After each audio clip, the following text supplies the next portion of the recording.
À la page 13 et ensuite 14, on va couvrir une dernière section de l'annexe I, la résolution de l'équation du second degré ou encore de l'équation quadratique.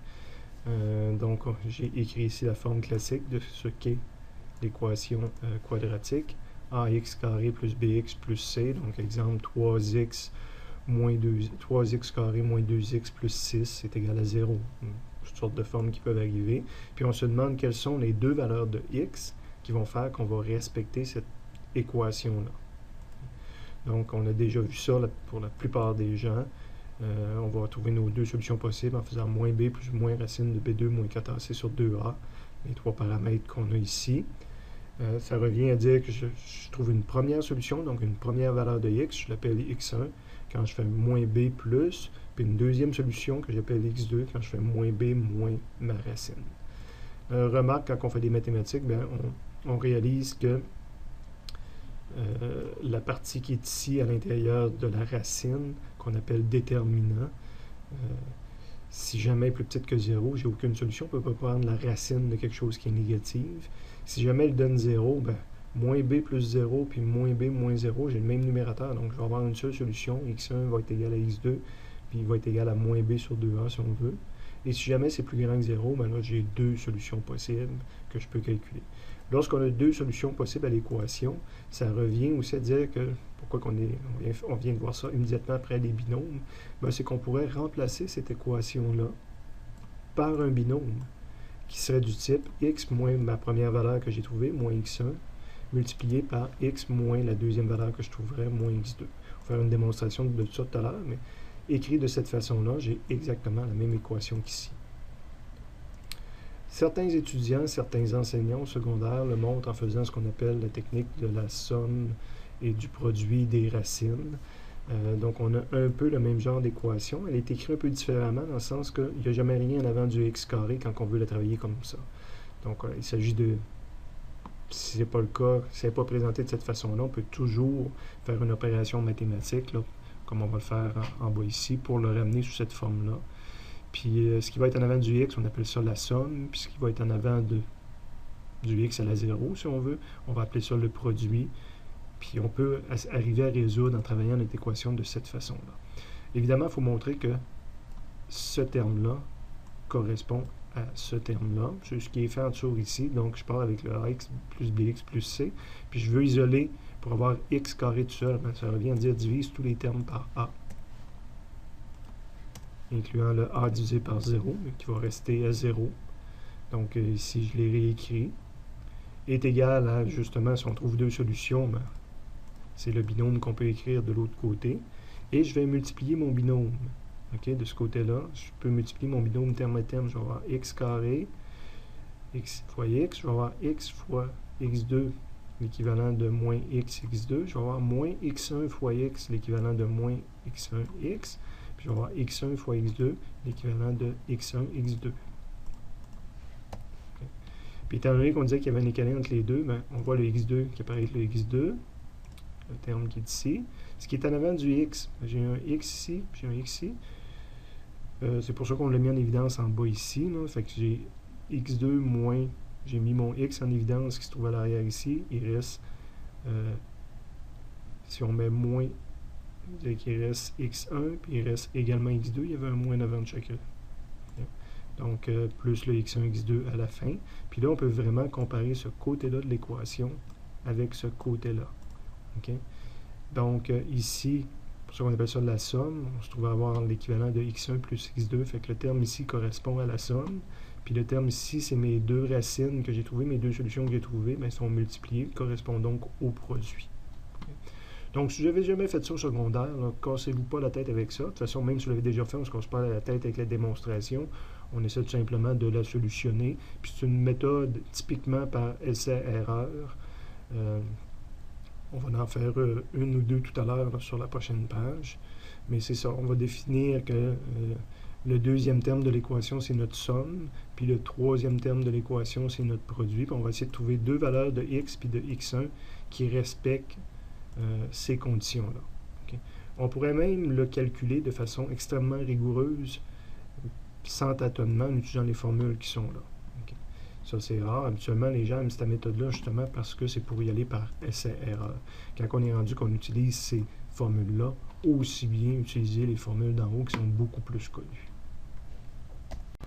La section 8, résolution de l'équation du second degré de l'équation quadratique, se poursuit à la page 14 avec des exemples numériques là, qui vont clarifier les explications qu'on a eues à la page précédente. Donc, on veut trouver les deux racines, les deux solutions qui permettent de valider l'équation. Par exemple, x carré moins 2x moins 8 est égal à 0. Donc, pour quelle valeur de x cette équation-là et cette égalité-là est respectée?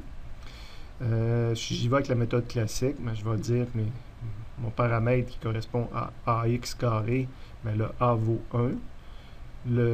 Après ça, c'est plus bx. Ben, le b, ça veut dire qu'il vaut moins 2.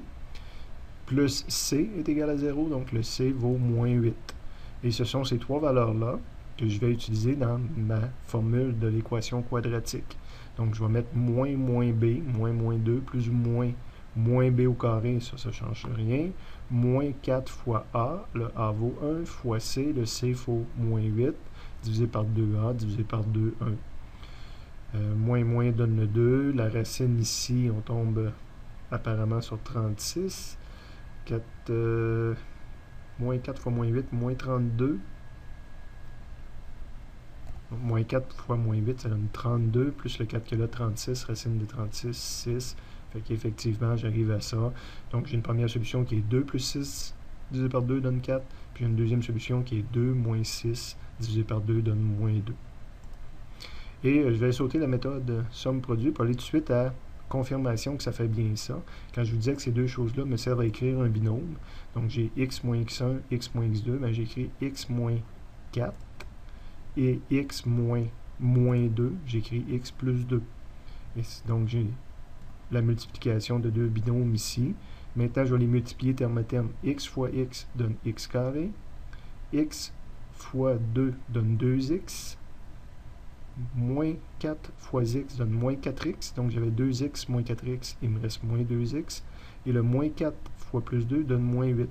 Fait que l'équation, quand on la multiplie terme à terme, on retombe bel et bien sur l'équation d'en haut.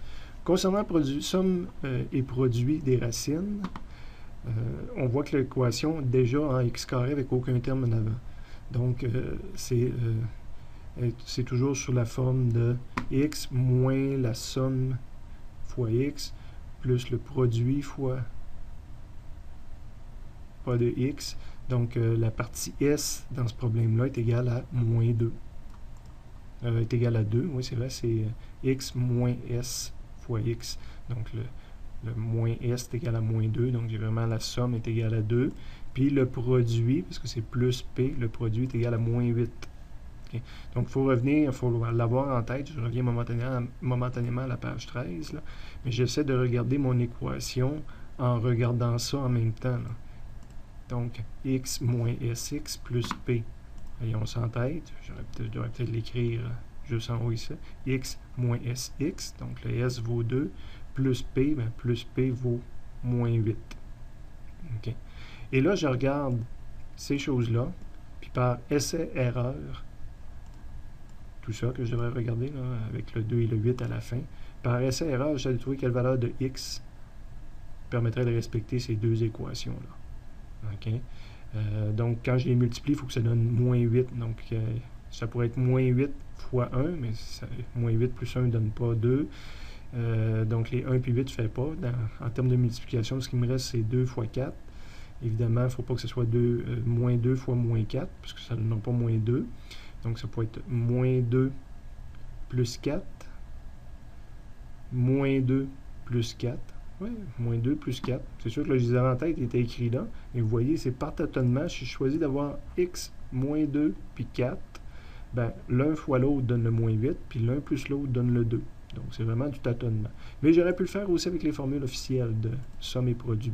Okay. Mais tant qu'à le faire avec ça, je suis mieux de le faire avec moins b, plus ou moins b2, moins 4ac sur 2a qui est en haut. Un autre exemple de ça, j'ai 3x carré plus 12x plus 9 est égal à 0. Ben, je vois avec la méthode conventionnelle, je vais dire le a vaut 3. ax carré plus bx. Le b vaut 12. ax carré plus bx plus c, le c vaut 9. Okay. Donc là, j'applique la formule x moins b, racine de b2, blablabla. Donc le moins b, c'est mon moins 12, plus ou moins b2, c'est le 12 au carré, moins 4 fois a, le a vaut 3, fois c, le c vaut 9, sur 2a, 2 fois 3. Donc j'ai moins 12, j'ai encore la racine de 36, on dirait à l'intérieur. 4 fois 3, 12. 4 fois 3, 12. 12 fois 9, 90, 108. 12 fois 12 au carré, ça fait 144. 144 moins 108, il reste 36. Racine de 36 donne 6. Donc, moins 12 plus 6 pour une réponse, divisé par 6. Puis moins 12 moins 6 pour une autre réponse, divisé par 6 pour une autre réponse. Donc, j'ai mes deux racines ici, moins 1, moins 3. Je peux faire la démonstration que ça arrive. Donc, je fais x moins 1, moins 1, le x1 vaut moins 1. Donc, x moins 1. Si je les ai inversés, par exemple, hein, j'aurais dû mettre le 3, le 1 ici, puis le 3 là. Ça revient au même, là, en bout de ligne. Mais pourquoi x1 correspond avec x1, puis x2 correspond avec x2, puis c'est moins x1, moins x2, donc les moins disparaissent, ça devient plus 1, plus 3. Je multiplie ça terme à terme, ça me fait x carré, plus 3x, plus 1x, donc 4x, puis 1 fois 3, ça me donne le 3 à la fin. Évidemment, quelqu'un pourrait me dire, je ne retombe pas sur l'équation du départ, mais j'ai juste à toute la multiplier par 3, puis là, je retombe sur l'équation du départ. Regardez ça sous la forme de somme et produit. L'équation n'était pas initialement sous une forme que x carré tout seul, donc je commencerai par la diviser par 3, ça revient à l'opération inverse qu'on a faite à la fin. Donc tout divisé par 3, donc je tombe sur mon x carré plus 4x plus 3. Donc c'est x carré moins la somme égale x, donc le s vaut moins 4, plus p. Donc, le P vaut 3. Hein, si on ne s'en rappelle pas, il faut retourner voir l'équation sous cette forme-là, ici. X moins SX plus P. Contrôle.